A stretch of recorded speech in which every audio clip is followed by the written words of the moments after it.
what was the vision behind Eventbrite? Why did you start it? Well, we started back in 2006, and we saw a big hole in the market, a big area that was ripe for disruption. The status quo ticketing is just not seeing a lot of innovation or change in decades, really.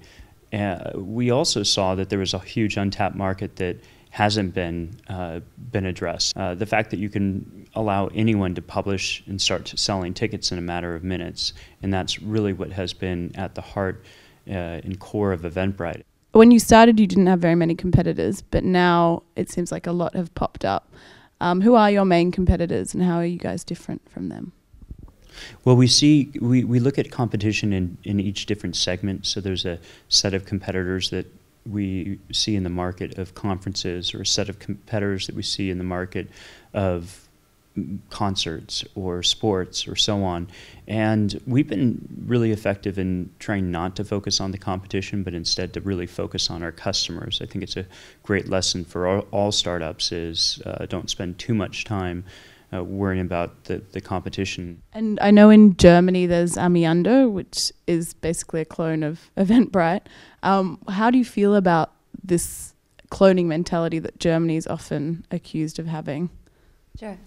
So, I think for us, it's obviously flattering to see other companies, be created perhaps from the inspiration of Eventbrite. I think that we differentiate ourselves by being a true technology company. We, focus on the things that are sort of under the hood that you wouldn't think of in terms of ticketing, like fraud and data and great customer support.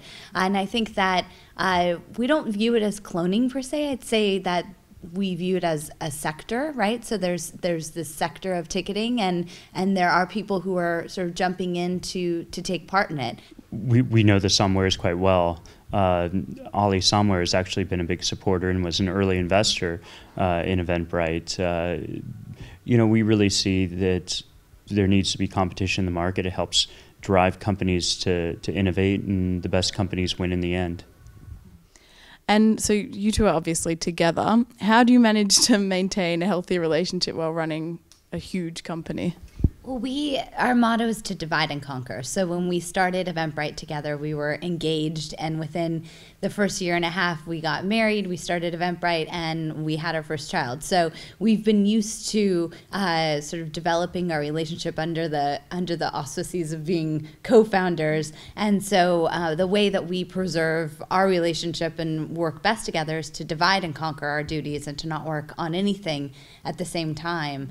And I think that's true for any co-founder, right? So founders should have complementary skills that can help them get from point A to point Z 2 times faster, and that's what's really worked for us.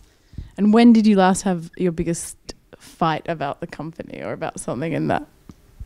Well, thankfully, we don't fight a lot. We tend to have disagreements, but we recover really quickly. And I think somebody just made that observation about us, and it was the first time I thought about it, that perhaps we are used to working through challenges together, so we don't harbor anything or hold on to anything. And I think that the only times that I can think of where we've had friction is when we are working, so when we break our rule, right? We break the divide and conquer rule and we work on something at the same time. I think that could be difficult in any situation. And on that note, so it's grown very quickly and very successfully. What are some of the strategies that you've used to expand so much?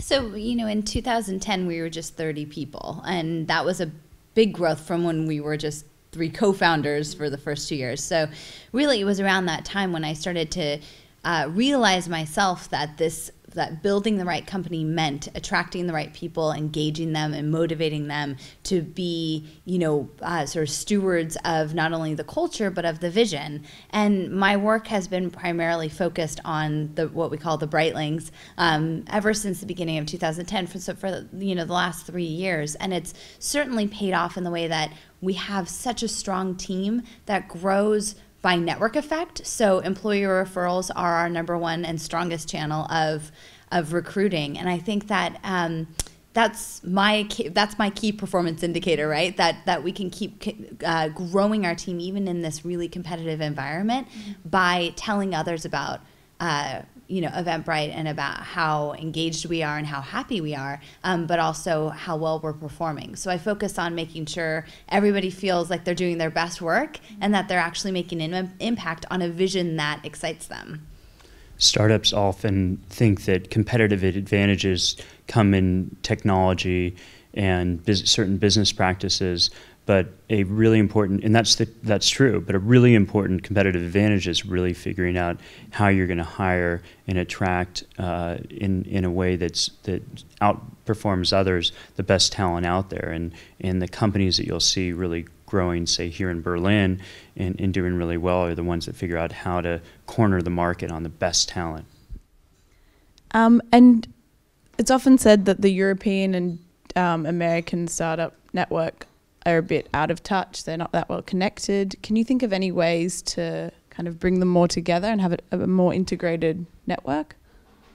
My impression is that given the change in open source software communication, it is just a much smaller world, and we need to think much more globally.